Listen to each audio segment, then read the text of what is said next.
Une jeune fille fut donnée à un pauvre fermier par son père ivre en guise de punition.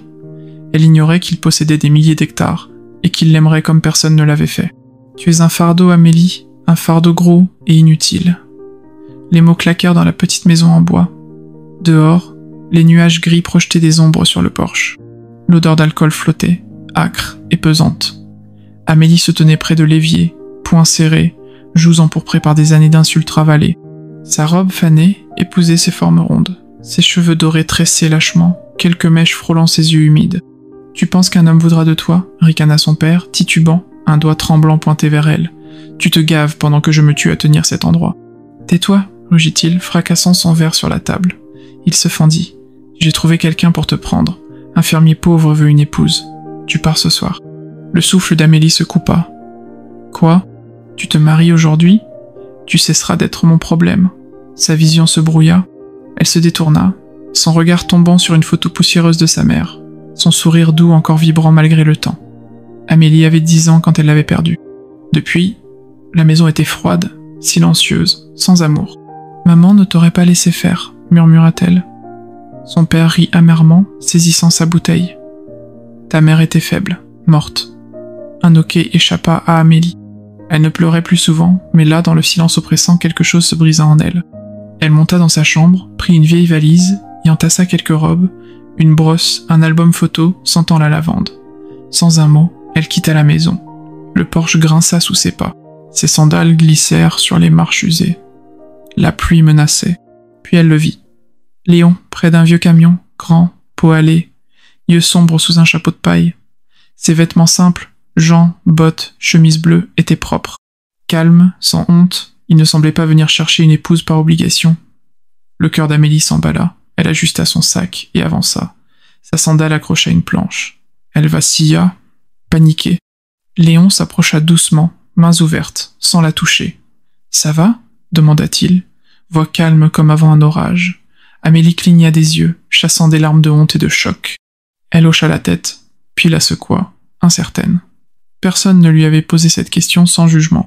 Il sourit légèrement, sincère. « Je m'appelle Léon. » Elle déglutit. « Amélie. » Un silence gêné s'installa. « Tu n'es pas obligée de venir, » dit-il. Elle regarda la maison.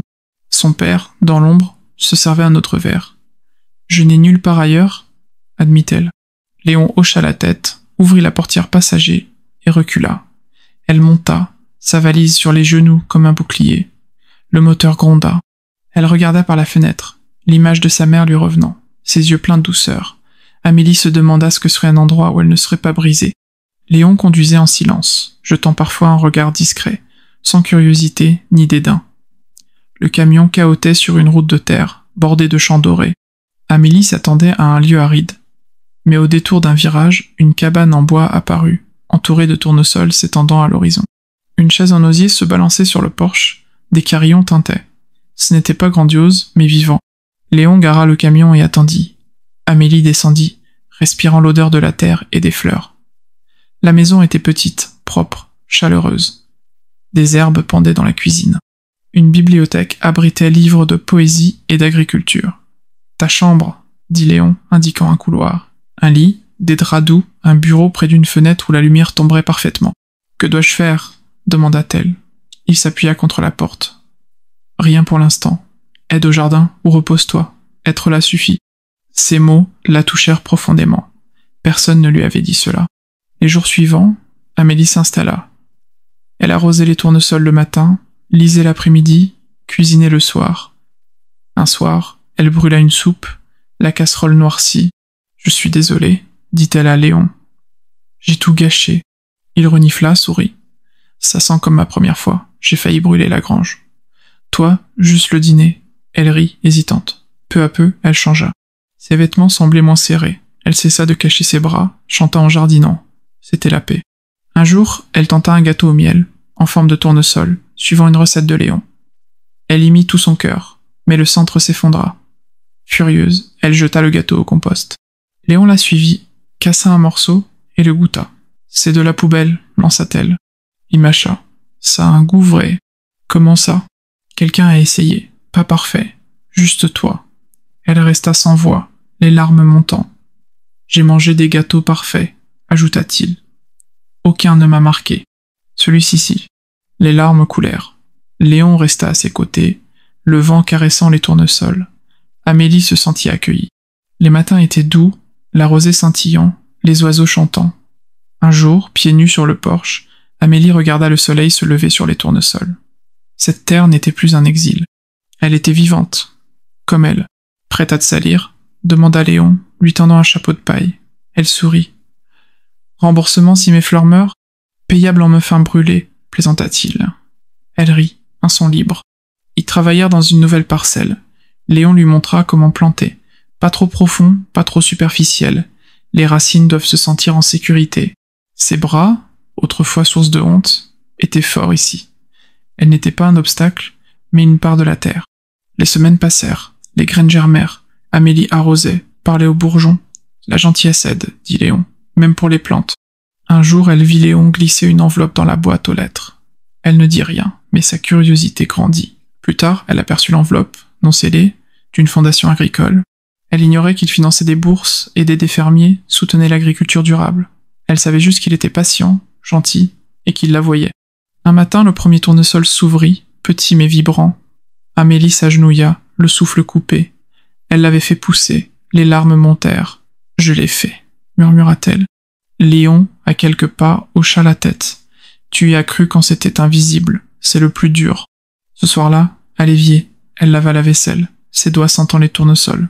Léon remua une casserole. « Un nom pour ta fleur ?» demanda-t-il. « Espoir », répondit-elle, souriante. « Ça lui va. » Un matin, une berline poussiéreuse arriva.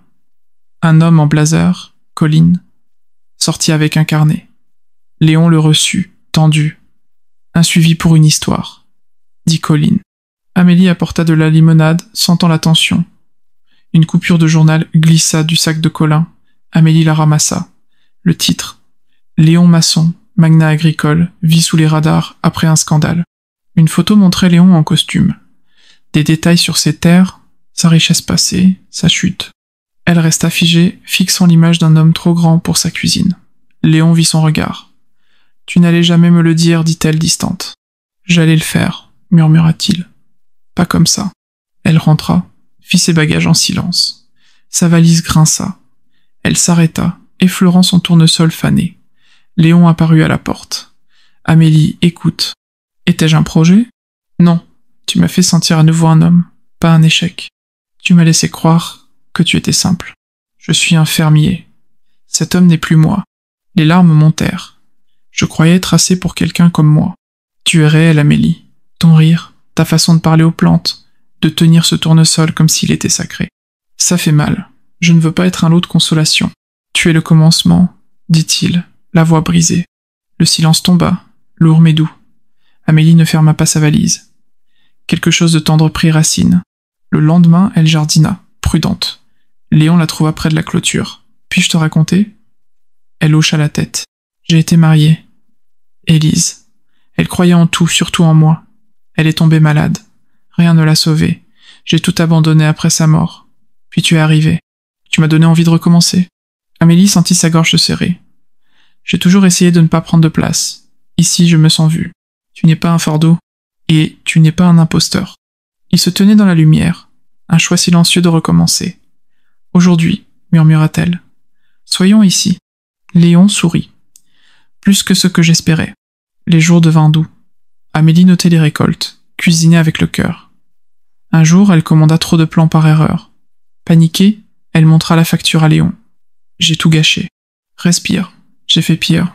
Tu apprends. Inspirée par des enfants curieux, elle lança sa Médis tournesols.